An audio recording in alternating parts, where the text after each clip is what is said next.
But the first step in a suicide assessment is to ask about suicidal thoughts. Have you ever thought about committing suicide? And asking that question does not increase the risk of suicide. So it can be, it's part of an assessment, it's part of treatment. And some people think, oh, I shouldn't ask about it. If they're not thinking about it, I don't want them to start thinking about it. Believe me, if they're not thinking about it, asking that question won't make them start to think about it. And how you ask the question is just as important as asking it. And sometimes people will say, you haven't thought about suicide, have you? So you don't want to ask the question in a way that's going to decrease their likelihood of telling you if they do have those thoughts. And you don't want to ask it in an argumentative way either, like, well, have you ever thought about suicide? So again, how you ask it is really important. It's also important to ask if the person's ever attempted suicide.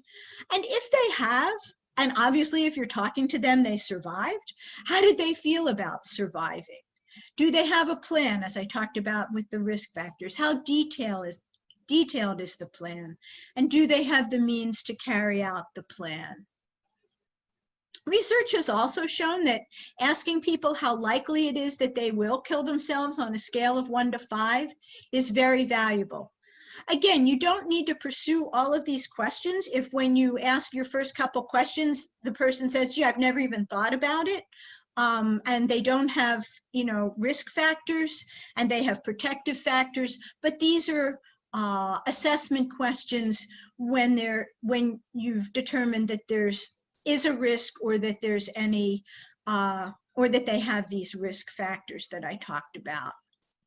Other assessment questions are, how acceptable is it for you to die by suicide? How do you feel about dying? Have you ever thought about dying by accident? Again, to assess some of the more passive means of dying by suicide.